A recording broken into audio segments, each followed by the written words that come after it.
ನಮ್ಮ ಈ ದಿವಸ ಏನು ಪ್ರತಿಭಟನೆ ಮಾಡ್ತಾ ಇದ್ದೀವಿ, ಕಲ್ಕತ್ತಾದಲ್ಲಿ ಆಗಿರ್ತಕ್ಕಂಥ ಅನ್ಯಾಯ ಏನಿದೆ, ಅದು ಹೆಣ್ಣು ಮಗಳಿಗೆ ರಾತ್ರಿ ಡ್ಯೂಟಿಯಲ್ಲಿ ಇದ್ದಿರ್ತಕ್ಕಂಥ ವೈದ್ಯ ಮೇಲೆ ಅತ್ಯಾಚಾರ ನಡೆದಿದೆ ಹಾಗೂ ಕೊಲೆ ನಡೆದಿದೆ. ಇದು ಅಮಾನವೀಯ ಕೃತ್ಯ. ಇದನ್ನು ಪ್ರತಿಭಟಿಸ್ತಾ ನಾವು ಇವತ್ತು ಇಲ್ಲಿ ಫ್ರೀಡಮ್ ಪಾರ್ಕಲ್ಲಿ ನೆರೆದಿದ್ದೇವೆ. ಲಾಸ್ಟ್ 2022ರಲ್ಲಿ ಏನು ಪಾರ್ಲಿಮೆಂಟ್ನಲ್ಲಿ ಒಂದು ಲೆಜಿಸ್ಲೇಷನನ್ನು ಪಾಸ್ ಮಾಡಿದರು, ಅದು ಪೂರ್ಣ ಪ್ರಮಾಣದಲ್ಲಿ ಪಾಸ್ ಮಾಡಿಲ್ಲ. ಇವತ್ತಿನ ದಿನದಲ್ಲಿ ನಮಗೆ ಇದರ ಅವಶ್ಯಕತೆ ಇದೆ. ಯಾಕೆಂದರೆ ನಿರ್ಭೀತವಾಗಿ ನಾವು ವೈದ್ಯರು ಎಲ್ಲೂ ಕೂಡ ಕೆಲಸ ಮಾಡೋದಕ್ಕಾಗ್ತಾ ಇಲ್ಲ. ಈ ನಮಗೆ ಒಂದು ಮುಕ್ತವಾದ ವಾತಾವರಣವನ್ನು ಕಲ್ಪಿಸ್ಕೊಡ್ಬೇಕು ಅಂತ ಸರ್ಕಾರದಲ್ಲಿ ನಾವು ಕೇಳ್ಕೊಳ್ತೀವಿ.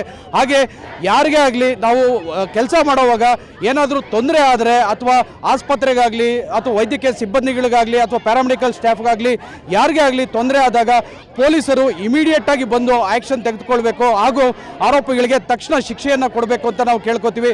ಆ ದೇಗುಲದಲ್ಲಿ ಇಂಥ ಹೀನ ಕಾರ್ಯ ನಡೆಯದೆ ಅಂದರೆ ತಡ್ಕೊಳ್ಳೋಕೆ ಸಾಧ್ಯನೇ ಇಲ್ಲ. ಸೇಫ್ ಎನ್ವೈರ್ಮೆಂಟ್ ಅಂತ ಬೇಕು ಅಂತ ನಾವು ಕೇಳ್ಕೊತೀವಿ. Hospitals should be declared as safe zones.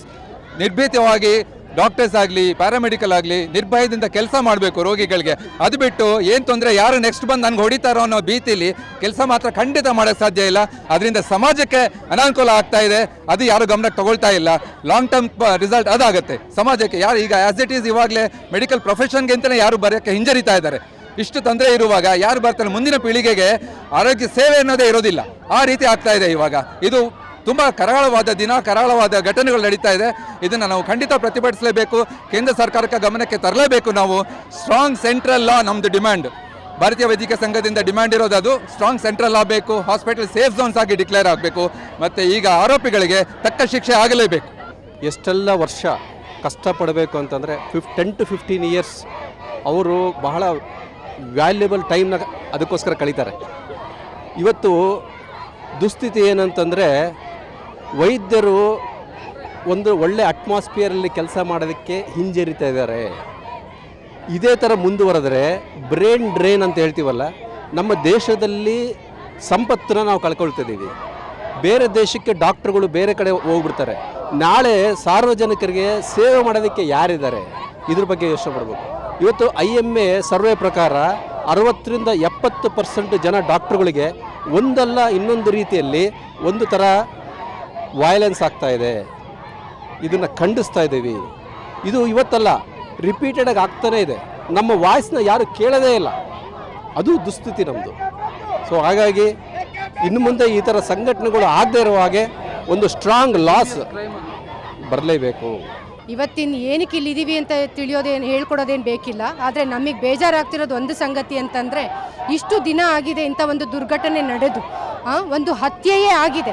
ಆದರೆ ಅದಕ್ಕೆ ಕ್ರಮ ತಗೊಳ್ಬೇಕಾಗಿದ್ದಂಥ ಸರ್ಕಾರ ಆಗಲಿ, ಒಂದು ಜುಡಿಷಿಯಲ್ ಸಿಸ್ಟಮ್ ಆಗಲಿ, ಯಾವುದು ಕೂಡ ಯಾವುದೇ ರೀತಿ ಕ್ರಮ ಜರುಗಿಸದೇ ಇರೋದು ನಮಗೆ ಬಹಳ ಅನ್ಯಾಯ ಅನ್ನಿಸ್ತಾ ಇರೋದು, ತುಂಬ ನೋವಾಗ್ತಾ ಇರೋದು.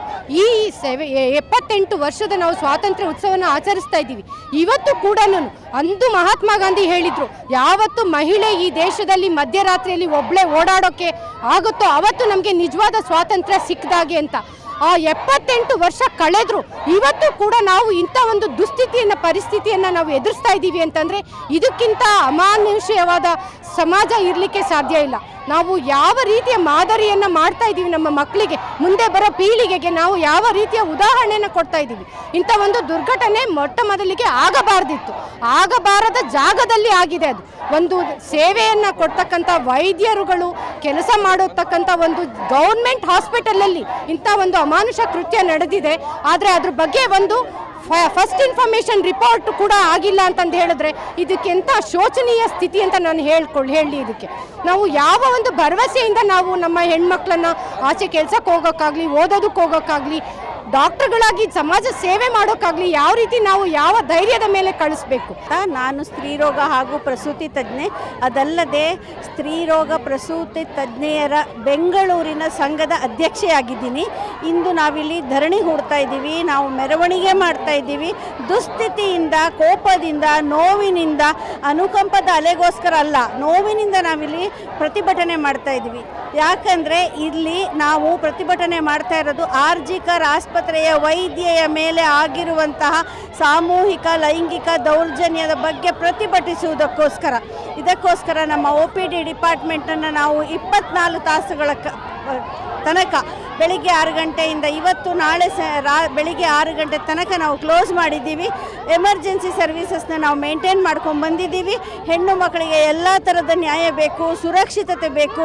ಅವರು ಕೆಲಸ ಮಾಡುತ್ತಿರುವಂತಹ ವಾತಾವರಣದಲ್ಲಿ, ಅವರ ಆಸ್ಪತ್ರೆಯಲ್ಲಿ ಅವರಿಗೆ ಈ ಥರದ ಖಂಡಿತ ತಪ್ಪುಗಳು ಆಗಬಾರದು. ಇದು ಅತ್ಯಂತ ಘೋರವಾದಂತಹ ತಪ್ಪು ಆಗಿರುವಂಥದ್ದು, ಅಪರಾಧ. ನಾನು ಹೇಳೋದೇನೆಂದರೆ, ಈ ಪ್ರತಿಭಟನೆ ಅಷ್ಟೇ ಅಲ್ಲ, ಇನ್ನು ಮುಂದೆ GPS ಟ್ರ್ಯಾಕಿಂಗ್, ಅದು ರಿಸ್ಟ್ ಬ್ಯಾಂಡ್ ಆಗಿರ್ಬೋದು, ಬೇರೆ ಥರದ ಅಳವಡಿಕೆ ಇರ್ಬೋದು, ಅದನ್ನು 3 ರಿಂದ 6 ತಿಂಗಳ ಒಳಗಡೆ ನಮ್ಮ BSOG ಡಾಕ್ಟರ್ಸ್ಗೆಲ್ಲ ನಾವು ಪ್ರೊವೈಡ್ ಮಾಡಲಿಕ್ಕೆ ಡಿಸೈಡ್ ಮಾಡಿದ್ದೀವಿ.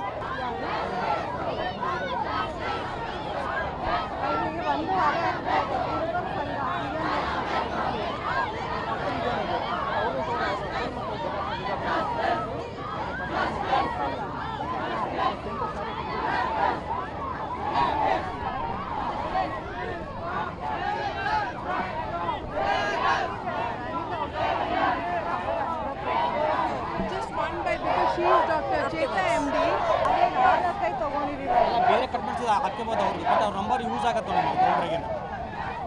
1:30 ನಡೀರಿ ಗಾಡಿ ಹೋಗ್ಬರ ಹಂಗೆ.